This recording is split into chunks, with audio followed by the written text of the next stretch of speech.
오늘 디모데전서의 내용이 다 그렇습니다. 교회 안에서 문란을 일으키는 사람, 교회 안에서 소란을 피우는 여인들, 교회 내에서 일꾼을 뽑는 그 상황 가운데서 경건을 물어라. 여러분, 그 경건은 지금 교회가 말하고 있는 당신 성경 몇 장 읽었어요? 하루에 몇 번 기도하세요? 예배는 어디까지 참여하세요? 헌금은 어디까지 하십니까? 이것이 경건이 아니에요. 당신은 정말 잘못했을 때 그 잘못된 부분들을 놓고 철저하게 회개하고 있습니까? 당신은 이 교회를 위하여서 직분을 맡게 되어지고 이 교회를 섬기게 되는 일에 있어서 정말 교회를 위해서 순종할 각오가 되어 있습니까? 당신은 누구를 만나든지 간에 예수 그리스도의 복음을 증거할 준비가 되어 있습니까를 묻는 것이 경건이다라고 표현하고 있습니다. 경건은 기도로만 머물러서도 안 되고 성경을 읽는 것으로만 머물러서도 안 되고 굳이 하는 일로 머물러 있어서도 안 된다는 거예요. 예수님께서 보여주신 경건에 우리 스스로가 힘쓰는 것, 예수 그리스도가 증거하신 것만이 증거되어야 된다라고 하는 사실을 우리가 깨달아야 된다는 거예요. 예, 오늘은 여러분들과 같이 디모데 전서를 가지고 함께 말씀을 나누고자 합니다. 디모데 전서의 전체적인 내용을 보면 디모데 전서 전까지는 교회를 향한 편지였다면 디모데 전서부터는 이제 각 개인을 향하여서 던져지는 편지입니다. 그래서 디모데부터 시작되어지는 서신서들을 목회서신이다라고 얘기를 합니다. 너희가 목회에 있어서 좀 도움이 될 만한 그런 메시지를 너희들에게 전한다라는 의미로 바울의 제자들, 또 바울이 가르쳤던 사람들을 향하여서 또는 그 목회의 그 교회의 목회자를 향하여서 편지를 씀으로 인하여 목회에 도움을 주고자 했습니다. 여러분 잘 알다시피 오늘 디모데 전서에서 오늘 디모데는 에베소에 거주한 것으로 되어 있습니다. 에베소에 거주하였을 때 에베소 교회는 여러 가지 문제들이 있었습니다만은 그 중에 가장 큰 문제는 이방인들로 인하여서 침범에 들어오는 잘못된 사상과 이단적인 생각, 또 유대인들에 대한 공격, 그 외에도 처음 가지고 있었던 그 사랑들이 식어가고 있는 그 교회의 모습들을 우리는 에베소 교회를 통하여서 잘 이해할 수 있습니다. 이런 상황 가운데 목회를 해야 되는 디모데에게 오늘 바울은 디모데서를 통하여서 목회에 도움을 주고자 하는 메시지를 전달하는 것을 볼 수가 있습니다. 그러니까 핵심은 뭐냐? 너희 교회 안에 들어와 있는 그 잘못된 악한 생각들, 악한 사상들, 악한 이단의 그런 생각들을 네가 어떻게 잘 대처할 거냐라는 것이고 그 대처의 핵심에는 예수 그리스도입니다. 그러니까 네가 진짜 예수님을 정확하게 알고 있느냐? 정확하게 알고 있다면 그 정확함 안에서 다른 이질적인 것들이 들어왔을 때 그걸 잣대로 재보고 아니면 철저하게 척결하고 또 그 교회에서 보내는 이런 일들을 하기를 원하고 있습니다. 사람들은 세상에서 마음껏 살면서 그렇죠? 세상에서 마음껏 삽니다. 자기네들 하고 싶은 대로 삽니다. 살면서 자신들이 이해하지 못하는 교회의 교리에 대해서 신랄하게 비판하고 반박합니다. 유튜브를 보면 더더욱 그렇습니다. 더군다나 교회를 좀 적당히 다녔던 사람들이 더 그렇습니다. 심지어 교회를 다녔던 사람들이 교회를 욕하면서 교회의 그 교리에 대해서 비판하는 경우들이 있습니다. 오늘 디모데에게 닥치는 환란이 그런 거였습니다. 그 대표적인 내용이 하나님 정도면 누구를 선택해서 천국에 가게 하거나 누구를 선택해서 지옥에 가게 하는 것이 아니라 모두를 천국에 가게 해야 되는 거 아닌가 하는 생각이 그 당시에 아주 팽배한 생각이었습니다. 그러니까 지금 우리가 이렇게 생각하지만 그 당시에는 육체는 별 의미가 없다. 아무렇게나 사용되어져도 된다. 악하기 때문에. 단 영만 하나님께 하나님을 인식하고 초점이 맞춰져 있으면 된다라고 하는 그런 잘못된 이원론적 생각이나 또는 그 사람들이 생각하는 이 예수님과 다른 하나님과의 하나로 연결하여서 삼신론을 또는 단성신론을 주장하는 그런 이론들이 이 교회 가운데 팽배했다는 겁니다. 어떻게 들으면 하나님께서 모든 것을 다 아시고 할 수 있는 능력을 갖고 계시기 때문에, 또 하나님은 사랑이시기 때문에 누구는 천국에 가고 누구는 천국에 가지 못하게 한다는 말이 우리 귀에도 하나님이시라면 그렇게 하면 안 되시는 거 아닌가 라는 생각을 할 수가 있습니다. 하나님을 사랑의 개념으로 보면 모두를 천국 가게 하는 것이 맞는 말 같아요. 그 정도는 돼야 하나님이시지 않을까, 이런 생각을 누구나 우리는 하게 되는 것이죠. 진정한 사랑을 잘못한 것까지 뉘우치거나 또는 회개 없이 그 죄를 다 포함하여서 우리가 수용하고 받아들이는 것, 그게 과연 옳은 거냐라고 하는 것입니다. 사랑이라고 하는 것이 잘못된 것까지도 그냥 맹목적으로 받아들이고 다 이해한다면 이 세상은 자기네들이 하고 싶은 대로 하면서 결국 하나님만 손가락질 하면서 그렇게 살아가지 않을까. 이것도 용서해야 되지 않을까. 또 악한 행위를 하는 것에 있어서 그 기준점이나 한계가 어디까지일까. 이 정도도 용서했는데 그 다음 단계도 이해해야 되고 용서해야 되고 그 다음 단계도 이해하고 용서한다면 세상은 혼란 가운데 빠지게 되어지고 이미 하나님의 창조 질서 가운데 깨짐의 현상이 일어날 수밖에 없기 때문에 오늘 하나님께서는 하나님이 말씀하시는 그 사랑의 개념 안에는 너희가 옳고 의롭고 그렇게 생활하는 가운데에서의 하나님의 사랑하심이 너희 가운데 펼쳐진다라고 하는 것이 더 강력한 메시지로 전달이 되어진다는 겁니다. 진정한 사랑은 이미 천국에 죄로 인해 갈 수 없는 우리를 어떻게 하면 자신의 죄를 뉘우치고 회개하게 하는 데 있는 것이지 모두를 천국 가게 하는 데 있지 않다라고 하는 겁니다. 갈 수 없는 죄인들에게 갈 수 있는 방법을 가르쳐 주신 것.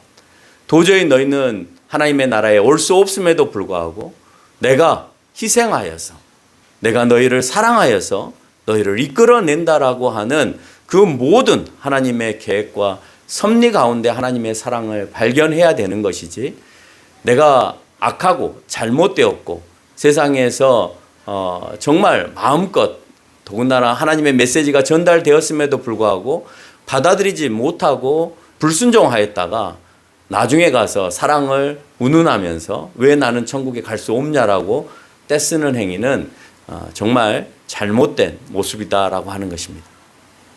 이 일을 깨닫는 자들이 선택된 백성들이고 이를 모두가 천국에 가게 하심이 하나님의 뜻이다라고 하는 거예요. 오늘 본문 안에서는 모든 백성이라는 단어들이 이 디모데전서에 많이 등장을 합니다. 그러다 보니까 사람들이 그래 모든 백성이 하나님께로 나오는 것이 하나님의 뜻이니까 모든 백성이 하나님께로 나올 것이고 모든 백성이 하나님께로 나올 때 그때 이 세상은 예수님께서 재림하셔서 모두가 다 천국에 가게 되어진다. 그래 하나님의 뜻은 이런 거야. 모든 백성이 하나님께로 가는 것이야. 그러니까 걱정하지 마. 너희들 마음껏 살아도 괜찮아. 하나님께서 너희들이 좀 세상에서 잘 살게 하기 위해서 윤리적으로 좀 그 윤리나 도덕들을 지키게 하기 위해서 엄포를 놓으시는 거야. 그러니까 마음껏 살고 있으면 하나님은 사랑의 하나님이니까 너희들을 다 이끌어내실 거야. 천만의 말씀입니다. 만약에 모든 백성이 하나님께로 이끌어진 것이 하나님의 뜻이라면 그러면 뭐 하려고 우리를 전도하게 하세요? 하나님이 다 알아서 하실 건데. 뭐 한다고 교회를 세우세요? 하나님이 알아서 하시면 되지. 아무 의미가 없잖아요. 그렇잖아요? 하나님이 알아서 모든 하나님의 뜻인데 하나님 뜻대로 이루어지실 거 아니에요. 중요한 것은 그 안에 선택된 백성이라고 하는 것을 분명하게 언급하고 계시고 천국에 이르지 못하는 죄인된 모습들의 그 사람들에 대해서 오늘 예수 그리스도와 또 구약 성경에서 여호와 하나님께서 분명히 지적하고 계시다라고 하는 겁니다. 만약 잘못을 용서하는 것만이 사랑이라면 성경은 분명 모든 잘못에 눈 감아 준다라고 하는 메시지로 도배되어 있어야 합니다. 그렇죠? 근데 전도서만 하더라도 그렇지 않습니다. 5장 20절을 보면 범죄한 자들을 모든 사람 앞에서 꾸짖어 나머지 사람들로 두려워하게 하라라고 선포하고 있습니다. 용서해야죠. 하나님도 용서하셨는데 교회도 용서해야죠. 그런데 바울이 그렇게 선포했을 때는 그것이 하나님의 뜻이 아니라고 생각하기 때문에 교회 내에서 범죄한 자들에 대해서 꾸짖고 심지어는 그들이 공포스럽게까지 해야 되는 것이 교회 역할이라는 거예요. 교회 안에 잘못된 성도가 있는데 성도의 수를 늘리기 위해서 껴안는 것은 잘못된 거예요. 여러분, 그러니까 그 교회를 떠나서 나를 편하게 하는 교회로 자꾸 옮기는 겁니다. 그러면 교회는 점점점 타락하여서 세상은 그 사람들을 쳐다보고, 그래, 교회 다니는 사람도 별 볼 일 없네, 저렇게 살아가네. 그런데 교회 안에 분명한 치리가 있고 그 치리 가운데에서 그 교인들이 교회를 옮길 때에 그 사람들의 잘못된 점들을 분명하게 그 상대 교회가 알려고 한다면 그분들의 신앙의 모습들은 분명히 바뀔 겁니다. 과거 한국교회 초대교회에서는 다 그렇게 했습니다. 이 교회에서 다른 교회로 옮기려면 반드시 이명서를 써야 합니다. 그래서 이명서를 가지고 오지 않으면 이단으로 간주하여서 그 교회에서 받아들이지 않았습니다. 근데 지금은 교회의 성장이 우선이다 보니까 저 사람이 어떤 사람이든 아무런 상관하지 않고 무조건 그 교회가 받아들이는 그런 형태가 되어버렸습니다. 그러다 보니 그 교회에서 잘못을 저지르고 이 교회에 와서 내가 장로네, 권사네, 집사네 하면서 행세하다가 어느 순간에 이 교회 안에서도 똑같이 폭발하여서 교회를 혼란하게 만들고 그리고 또 떠납니다. 그런 모습들을 무수히 많이 봅니다. 그래서 목사는 계속해서 그 사람을 검증하고 교육시켜서 확인하고, 그래서 그 사람이 정말 올바른 신앙인인지 정상적인 방법으로 교회를 이동했는가를 살피고 있다라고 하는 것입니다. 오늘 디모데에서도 마찬가지입니다. 범죄한 자들을 모든 사람 앞에 꾸짖어 나머지 사람들로 두렵게 하라라고 하는 그런 말씀을 하고 있다는 거죠. 바르지 않는 사람을 바르게 행하게 하는 것이 사랑이지 그것을 그대로 방치하는 것이 사랑이 아니다라고 하는 겁니다. 물론 뉘우쳤을 때 용서해 주는 것은 교회가 당연히 해야 되는 일입니다. 주님께서 그렇게 하고 계시기 때문에 그렇습니다. 주님께서 우리에게 보이신 그 모범을 우리는 당연히 닮아야 하기 때문에 잘못을 범하여서 그것에 대해서 그 잘못을 뉘우치고 용서를 구하고 올바른 길로 가려고 하는 사람이 있다면 우리는 그들을 수용하고 받아들이고 함께 이끌어 가야 된다는 겁니다. 오늘 그게 사랑이다라고 성경은 말씀하고 있습니다. 오늘 디모데전서에서는 여러 번 만민이 언급됩니다. 앞에서 제가 설명했습니다.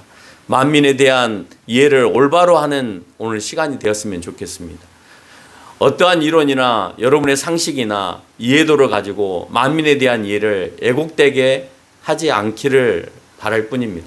그러니까 그 만민이 정말 인류의 모든 사람이냐 아니면 하나님의 선택된 백성들의 모든 사람이냐라고 하는 것을 여러분이 잘 기억해야 된다라고 하는 겁니다. 모든 사람에게 구원이 있다는 말은 모든 사람이 의롭다는 말이 됩니다. 성경을 보면 하나님의 나라에 이르는 사람들은 의로워야 갈 수 있습니다. 의로우려면 죄가 없어야 되는 것이죠. 그 죄 없게 하심을 하게 하기 위해서 예수님께서 이 땅에 오신 거잖아요. 근데 만약에 그 죄 없음의 역사가 일어나지 않았는데 천국에 간다는 것은 예수님의 사역에 의미가 없다라는 말도 되는 것입니다. 그러니까 한편으로 하나님의 사랑을 강조하지만 다른 성경의 영역을 전혀 이해하지 못하는 그런 세상의 사람들이 교회를 향하여서 비판하는 행위다라고 하는 겁니다. 죄가 없다는 말에 대해서 시작하지만 구약 성경을 우리가 살펴보면 시편 14편 3절에 그들이 다 길을 잃었으며 함께 더러워져서 선을 행하는 자가 없나니 하나도 없다. 선을 행하는 자가 한 명이라도 있으면 좋겠는데 하나도 없다. 여러분 선 행하잖아요. 예? 길거리에 힘들게 앉아있거나 어렵게 앉아있는 장애인들을 보면 돌봐주고 싶잖아요. 그래서 많지는 않지만 여러분 호주머니에서 돈을 꺼내어서 도와주기도 하고 또 힘들게 길거리에서 물건을 팔고 계시는 그런 할머니나 할아버지들이 계시면 물건을 사주고 싶은 마음이 우리 가운데 있습니다. 여러분 선이잖아요. 근데 그 선이 우리 가운데 계속 지속되어질까 하는 것입니다. 한 번은 할 수 있고 10번은 할 수 있죠. 근데 모든 상황 속에 우리가 다 그렇게 살아가지 못한다는 거죠. 그래서 선을 행하는 자가 없나니 하나도 없다라고 하는 말은 여러분에게 선을 행하지 않았다라고 이렇게 말하는 것이 아니라 계속해서 꾸준히 변함없이 선을 행하는 자가 없다라는 말이 되는 거죠. 전도서 7장 20절에 보면 진실로 땅에는 의인이 없나니 선을 행하며 죄를 짓지 아니하는 자가 없다라고 표현하고 있습니다. 땅에는 의인이 없다.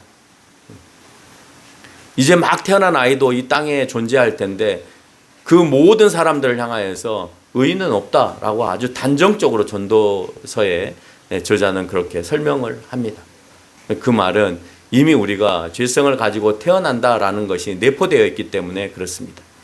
신약성경도 그런 말씀들을 많이 합니다. 신약성경을 살펴보면 로마서 3장 23절에 모든 사람이 죄를 범하였음에 하나님의 영광에 이르지 못한다. 여러분, 그 영광이 하나님의 나라예요. 그 하나님의 나라에 이르지 못한다. 모든 사람이 하나님의 나라에 가는 것이 아니라 모든 사람이 하나님의 나라의 영광에 이르지 못한다. 누구를 통해서만 가능할까요? 예수 그리스도만 통해서 가능한 거예요. 모든 사람이 죄를 범했는데 그 죄를 해결할 수 있는 방법이 예수님임을 그 다음에 설명하면서 너희가 영광에 이르지 못할 뻔하였는데 내 독생자 예수 그리스도를 통하여서 너희가 그 영광에 참여하게 된다라는 얘기를 하시고 싶은 말씀인 겁니다. 요한일서 1장 8절에서 보면 만일 우리가 죄 없다 말하면 스스로 속이고 또 진리가 우리 속에 있지 아니하다라고 표현하고 있습니다. 나 죄 없어. 나 천국 갈 수 있는 자격이 돼. 그걸 자기 스스로를 속인다라고 표현하고 있습니다. 성경은 신구약을 막론하고 모두가 죄가 있다라고 설명합니다. 바울은 분명 2장 7절에서 유대인으로 구원의 반열에 세워졌고 이방인의 스승으로 복음 전도자의 역할을 한 사람이었습니다. 구원받지 못할 것 같이 그리스도인들을 탄압했던 인물이기도 합니다. 바울이 그리스도인이 되었음을 오늘 선포하면서 바울 역시도 하나님께 합당하지 않은 자신에 대해서 설명합니다. 나도 하나님 앞에서는 옳지 않은 자였다. 그렇지만 하나님의 선택으로 말미암아 또 나의 하나님을 향하여서 예수 그리스도를 향하여서 나의 죄의 고백을 통하여서 내가 이방인의 복음 전도자가 되었다라고 설명을 하는 거예요. 1장 15절에 보면 자신의 모습을 뭐라고 표현하느냐? 죄인 중에 내가 괴순이라고 표현합니다. 여러분, 바울쯤 되면 그렇게 표현 안 해도 되잖아요. 세상에 죄 안 지은 자 어디 있고 당시 유대인들 가운데에서 신종 종교라고 생각했던 그리스도교를 핍박 안 하고자 하는 유대인들이 어디 있었겠어요. 그럼에도 불구하고 예수 그리스도를 통하여서 자기의 잘못됨을 깨닫게 되어지고 예수 그리스도를 만남으로 인하여서 자기가 그 가운데서 자기의 죄를 고백하고 그 가운데 내가 죄인임을 깨닫게 되어지는 것이 진정한 선택된 백성이고 그 선택된 백성이 하나님의 영광에 참여하게 되어진다라고 설명하고 있는 거예요. 아무리 누가 뭐라 하든지 간에 모두가 다 죄인임에 대해서 오늘 바울은 모든 만민이 구원을 받는다라는 그 표현 안에서 그렇지 않은 선택된 백성에 대하여서 죄의 고백이 이루어져야 된다라는 것을 자기 자신을 비추어서 설명하고 있다라는 겁니다. 디모데가 머물렀던 지역 1장 3절에 에베소 지역이라고 말했습니다. 그 지역에는 육체는 악하기 때문에 육체는 아무렇게나 사용해도 상관없다라고 하는 영만 하나님을 인식하면 된다라고 하는 영지주의나 니골라당의 그 사상이 그 가운데 아주 팽배하게 자리를 잡고 있었습니다. 또 뿐만 아니라 단성신론, 하나님은 한 분이시다. 그 개념, 오늘 본문에서도 그 본문을 읽었습니다마는 한 분이시다는 개념 때문에 세 분 하나님에 대한 이해도가 없는 거예요. 삼위일체 하나님이 있을 수 없다. 하나님은 그냥 한 분이시지 어떻게 세 분이 될 수 있냐. 너희가 말하는 삼위의 개념이 세 분이라는 의미지 한 분이라는 개념이 아니다라고 하는 것을 비판하기 시작했고, 그래서 예수님은 육체로 오신 그냥 하나님께서 보내어준 또는 하나님보다 못한 그런 존재로서 설명하기 시작했다라고 하는 겁니다. 지금도 예수님만 믿으면 되지 내가 어느 교회에 예속될 필요가 있나 하고 주님이 주시는 교회 역할을 개인들이 깨트리는 경우들이 너무나 많습니다. 나 예수 믿어. 그러니까 어디나 가서 예수만 믿으면 되는 거지. 그럼 천국 가는 거지. 내가 꼭 주일에 교회를 가서 헌신해야 되고 봉사해야 되고 예배 드려야 되나? 그래서 지금도 마음껏 여행 다니고 놀러 다니는 사람들이 많습니다. 자연스럽습니다. 그리고 돌아와서 또 그 교회에 소속되어진 것처럼 또 그 자리에 앉아있는 사람들이 많습니다. 아닙니다. 그런 생각과 그런 모임이 활성화가 되어질수록 교회는 계속해서 깨어집니다. 큰 교회 가서 설교를 해봐도 그 교회에서 매주 여행을 떠나는 장로님, 권사님, 집사님들이 수도 없이 많습니다. 이제는 당연시 되었어요. 주일을 끼고 여행하는 거. 그러나 과거 신앙이 정말 믿음이 좋았던 우리 선배들의 모습을 보면 주일에 어디를 간다는 것은 있을 수 없는 일이었습니다. 그래서 그분은 한 번도 여행을 평생 가보지 못한 분들도 많았습니다. 그렇다고 억울해하지 않습니다. 그 못 간 거에 대해서 슬퍼하지도 않습니다. 왜냐? 내가 교회를 위하여서 그렇게 살아가는 것이 맞다라고 생각하고 더 큰 소망을 그 마음속에 품고 있기 때문에 그렇습니다.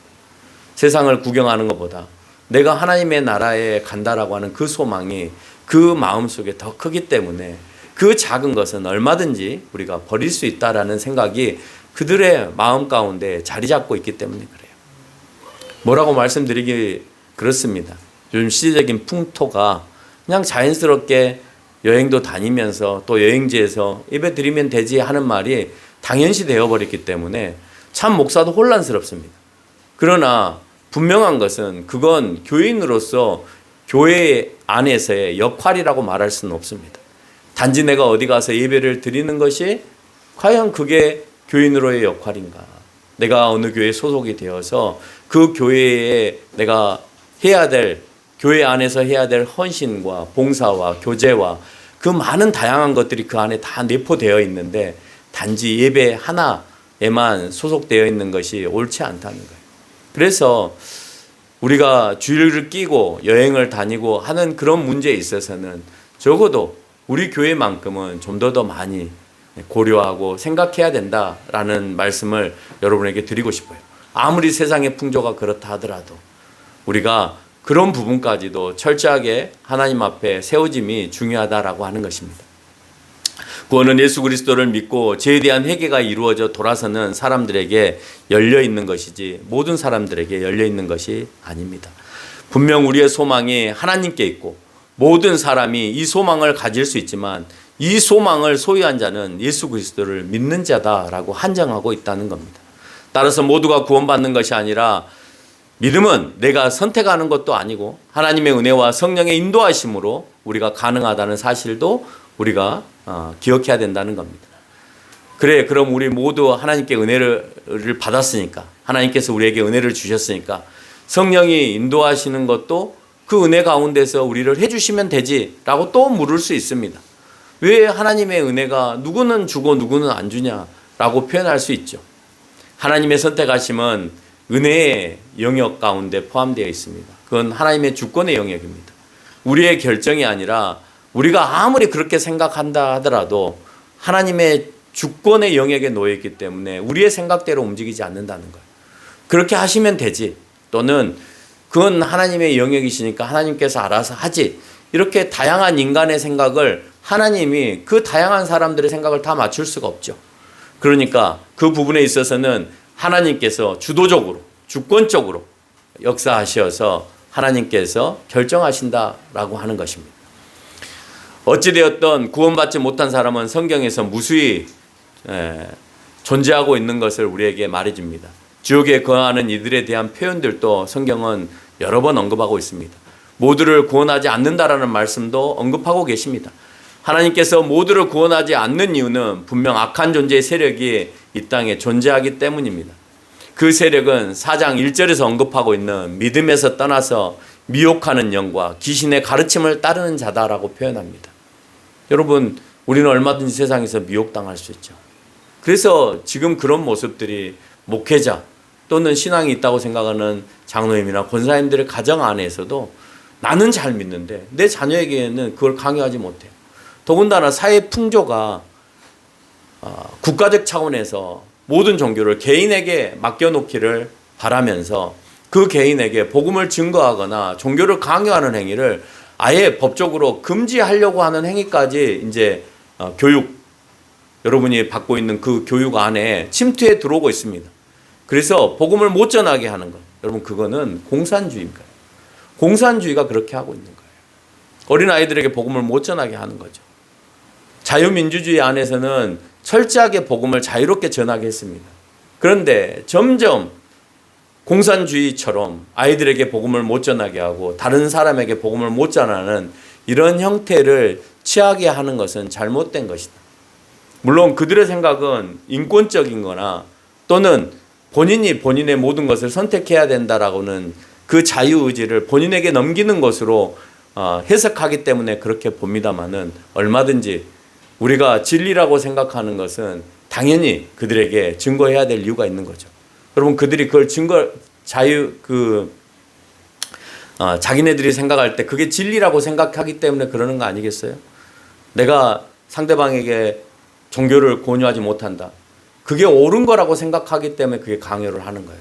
그런데 우리는 그 강요보다도 더 옳은 진리가 예수 그리스도를 증거한다라고 하는 것이 우리 가운데 더 강력한 진리이기 때문에 아무리 국가가 그렇게 표현을 하고 교육부가 그렇게 말을 한다 하더라도 그것을 절대적으로 이행해 간다라고 하는 것입니다.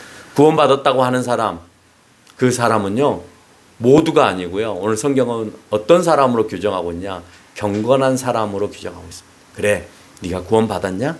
그러면 네가 경건해야 된다. 3장 16절에서 크도다 경건의 비밀이여 라는 말을 언급합니다.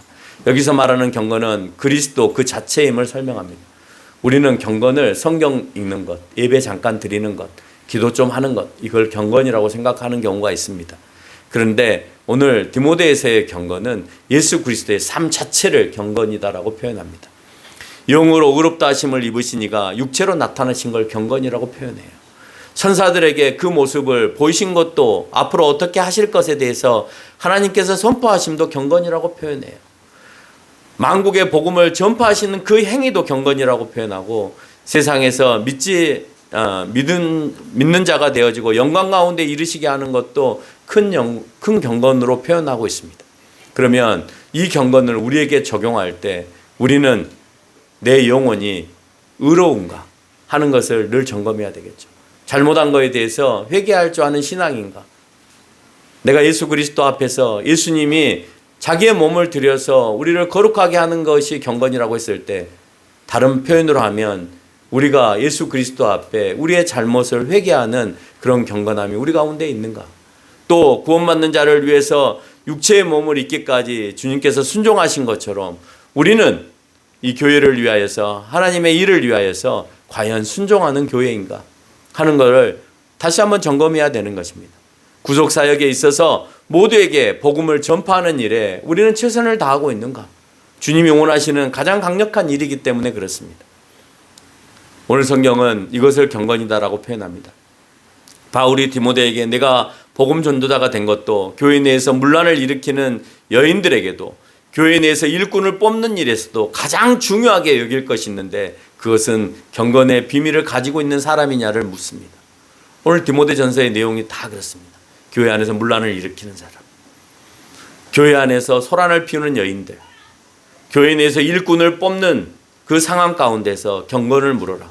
여러분 그 경건은 지금 교회가 말하고 있는 당신 성경 몇 장 읽었어요? 하루에 몇 번 기도하세요? 예배는 어디까지 참여하세요? 헌금은 어디까지 하십니까? 이것이 경건이 아니에요. 당신은 정말 잘못했을 때 그 잘못된 부분들을 놓고 철저하게 회개하고 있습니까? 당신은 이 교회를 위하여서 당신이 직분을 맡게 되어지고 이 교회를 섬기게 되는 일에 있어서 정말 교회를 위해서 순종할 각오가 되어 있습니까? 당신은 누구를 만나든지 간에 예수 그리스도의 복음을 증거할 준비가 되어 있습니까를 묻는 것이 경건이다라고 표현하고 있습니다. 그것이 있느냐? 그런 사람을 뽑아라. 뿐만 아닙니다. 우리 가운데에서 물론 좋은 양심이나 올바른 행동을 하는 것도 고려해서 뽑으라고 표현이 되어 있지만 더 중요한 것은 경건의 비밀을 품고 있는 예수 그리스도의 모습을 담고자 하느냐를 더 중요하게 생각한다라고 하는 겁니다. 경건은 기도로만 머물러서도 안 되고 성경을 읽는 것으로만 머물러서도 안 되고 구제하는 일로 머물러 있어서도 안 된다는 거예요. 예수님께서 보여주신 경건에 우리 스스로가 힘쓰는 것, 예수 그리스도가 증거하신 것만이 증거되어야 된다라고 하는 사실을 우리가 깨달아야 된다는 거예요. 영지주의자들이나 니골라당에 주장하는 것 같은 잘못된 사상들, 또 세상에서 잘못된 사상이 우리 가운데 영입되어져서 왠지 맞는 것 같은 것을 나도 그것을 드러내어서 그것이 옳은 것처럼 표현하는 것들이 과연 오늘 성경에서 말하는 것에 비추었을 때 옳은가 하는 것을 늘 점검하라는 겁니다. 그럼 경건이 없는 자들은 어떻게 되느냐? 6장 4절로 5절의 말씀해 보니까 그는 교만하여 아무것도 알지 못하며 앞서 사랑의 하나님이시라면서 모든 사람을 구원한다라고 말하는 것처럼 변론과 언쟁을 좋아하는 그런 사람들이고 투기와 분쟁과 비방과 악한 생각을 하는 사람들이고 마음이 부패해지고 진리를 잃고 그것을 버리고 경건의 이익의 방도도 생각하여서 다툼을 야기시키는 그것이 교회 내에서 이루어지는 그 상황을 경건이 없는 자들의 모습이다라고 표현하고 있습니다. 여러분, 경건이 없는 자들의 모습, 오늘 말했던 하나님의 사랑이라면 하나님은 다 구원하셔야지, 이런 말들을 가지고 오는 자들. 그럼 어떻게 되든지 믿음의 선한 싸움에서 자기에게 영생을 취하지 못하게 된다고 6장 12절에서 언급을 합니다. 세상 모든 사람들의 구원을 떠나서 교회 내에서도 구원을 받지 못한 사람들을 발생하게 되므로 모두가 구원받는다라고 하는 30인의 학자들의 세미나라고 하는 미국에 유행되고 있는, 또 유니테리안 교도들이 말하고 있는 단일 신론이나 과거 초대교회에서 언급되어지고 있는 사벨리우스 또는 아리우스, 네스토리안인들이 신성과 인성을 분리하면서 예수 그리스도를 하나님보다 저등한, 하등한 그런 존재로 취급하고 잘못된 이론들을 선포했던 그런 모습들이 과거에도 이와 같이 많이 있었다라고 하는 겁니다. 그런 사실을 오늘 1장 20절에서 다시 한번 언급합니다. 후메네오나 알렉산더라고 하는 사람이 신성을 모독하는 자로 사탄에게 내어준 자다라고 표현하고 있습니다. 그 영향을 받아서 나중에 가서는 유니테리안 교들이 등장하게 되어집니다. 그래서 하나님은 한 분이시니까 성령을 무시하는 이런 행위들, 또 예수님은 인간으로 오셨다라고 하는 이론들을 얘기하면서 지금까지도 교회를 혼란하게 만들고 어렵게 만드는 이들이 많다라고 하는 겁니다. 결론을 맺겠습니다. 디모데 이전에 바울서신은 지역교회 보내는 편지라고 말씀을 드렸습니다. 로마서, 고린도, 빌립보, 데살로니가 이와 같은 책들이 그렇습니다.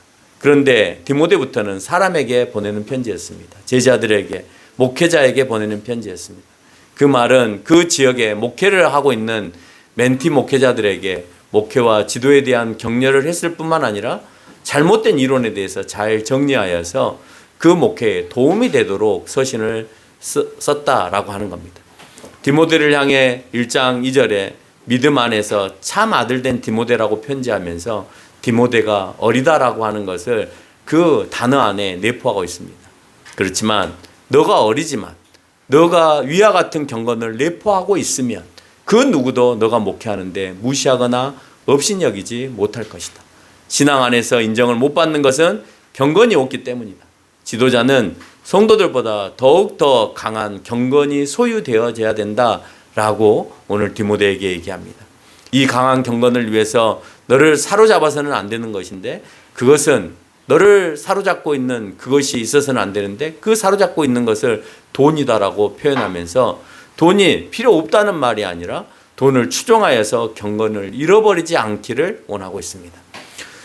6장 10절에서는 그것에 대한 표현으로 돈을 사랑함에 일만하게 뿌리다라고 설명하면서 목회자가 돈을 쫓아서 살아서는 안 된다. 또는 교회의 직분자로 세워지는 사람들이 돈에 쫓아서 살아서는 안 된다. 돈은 필요합니다. 그래서 주시면 받습니다. 그렇지만 더 중요한 것은 그 돈을 쫓아가서는 안 된다라고 하는 거죠. 6장 17절에서 부한 자들의 말에 마음을 두지 말고 너에게 없는 재물에 소망을 두지 말라라고 했습니다.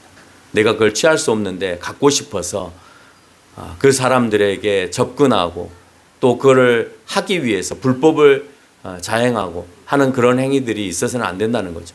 모든 마음을, 모든 것을 후히 주시고 누리게 하시는 하나님께 그 마음을 두고 경건하게 생활하는 거예요. 너희가 필요하면 하나님은 어떤 모습으로든지 역사하신다. 그러니 굳이 세상을 쫓아서 그 재물을 얻기 위한 소망을 갖지 말라라고 얘기합니다.